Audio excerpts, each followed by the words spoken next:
आप मर चुके हो फिर? तुम्हारे पापा झूठ बोल रहे हैं बेटा। मतलब आप मरे नहीं हो? नहीं, मैं तो बस रास्ता भटक गई थी। आज बहुत मुश्किल से तुम्हारे पास आ पाई हूँ, बस तुमसे मिलने। हाँ सच्ची? हाँ बेटा हाँ। अब चलो मुझे अंदर आने दो, 7 बज गए हैं, वो लोग आते ही होंगे। हाँ मैं पापा को बोलता हूँ। नहीं नहीं, पापा को क्यों बुला रहे हो? वो मुझे देख तो पाएंगे नहीं, और जब तक मैं उन्हें समझाऊंगी तब तक तो बहुत देर हो जाएगी। इसलिए तुम ही जल्दी से दरवाजा खोल दो, जाओ। पर पापा ने 7 बजे के बाद दरवाजा खोलने से मना किया है। बेटा मेरे पास ज्यादा वक्त नहीं है, मैं ज्यादा देर तक बाहर नहीं रह सकती। तुमने दरवाजा नहीं खोला तो? नहीं मैं खोलता हूँ। थैंक यू बेटा। तो देव अपने घर के दरवाजे पर पहुंचा और दरवाजा खोल दिया। और जब सामने कोई नहीं दिखा तो उसने अपनी मम्मी को आवाजें लगानी शुरू की। मम्मी मम्मी, अरे मम्मी कहाँ गई? मम्मी कहाँ हो? जल्दी आओ ना। देव, पापा तुमने दरवाजा क्यों खोला है? देव बेटा। मम्मी। देव मम्मी को अपनी ओर आते देख ही रहा था कि तभी राणा सा ने एकदम से लाइट्स बंद कर दी, और लाइट के अचानक बंद होते ही देव पीछे पलटा तो उसके सामने अंधेरे में राणा सा खड़े थे, जो देव को चुप रहने का इशारा कर रहे थे। देव बेटा, अरे कहाँ चले गए तुम?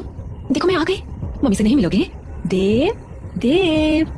नंदिनी देव को आवाज लगा रही थी, पर वो वहां था ही नहीं, क्योंकि राणा सा ने उसे बगल वाले कमरे में छिपाकर दरवाजा बंद कर दिया था। पापा बाहर मम्मी थी और देव शांत हो जाओ, मैंने कहा था ना तुम्हारी मम्मी मर चुकी है। और पापा उन्होंने बोला वो जिंदा है। और देव बेटा तुम अंदर हो ना?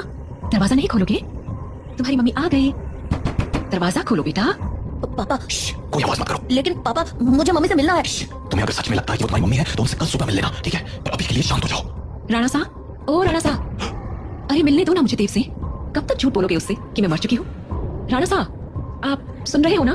पापा बेटा बिल्कुल भी ध्यान मत दो और आप बंद करके सो जाओ। पर पापा मम्मी ये क्या बोल रही है? शांत रहो देव, कल सुबह मैं तुम्हें सब समझा दूंगा, पर अभी के लिए चुपचाप आंखें बंद करो और सो जाओ। तो देव अपने पापा के कंधे पर सर रखकर सो गया, और जब सुबह हुई तो राणा साहब देव को आवाज लगाते हुए बोले, देव उठ जाओ, सुबह हो गई है। हाँ सुबह हो गई तो मम्मी से मिल सकते हैं ना आप?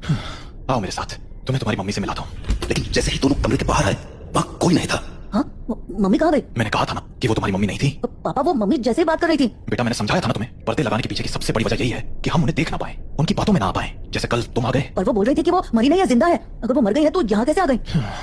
एक काम करो, मेरे साथ आओ। हाँ कहाँ पापा? बस चलो मेरे साथ, तुम्हें कुछ दिखाना है। तो उसके बाद वो दोनों गांव के लगभग बाहर चले आए, और वहां पहुंचते ही देव बोला, पापा हम लोग यहाँ क्यों चले आए? बताता हूँ, पर पहले आस पास देखकर ये बताओ कि यहाँ क्या दिख रहा है तुम्हें? यहाँ तो कुछ भी नहीं है। आसपास बहुत सारे पेड़ हैं, सामने गांव से बाहर जाने का रास्ता है, और पास में बब्बन भैया का घर है।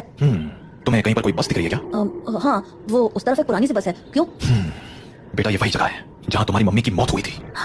हाँ उस दिन हमें शहर से लौटने में देरी हो गई थी, और गांव पहुंचते पहुंचते सुबह के 4 बज गए। सूरज निकलने में थोड़ा वक्त था तो गांव के सभी घरों की खिड़की दरवाजे बंद ही थे, इसीलिए सुबह होने तक हमारे पास झाड़ियों में छिपे रहने के अलावा कोई चारा नहीं था। हम लोग एक झाड़ के पीछे छिपे ही थे कि मैंने तुम्हारी मम्मी की एक आवाज सुनी। नंदिनी क्या हुआ? राणा सा, उन्होंने हमें देख लिया है, हमें कहीं और जाना पड़ेगा। हाँ पर कहाँ? आसपास कोई घर है? घर तो है,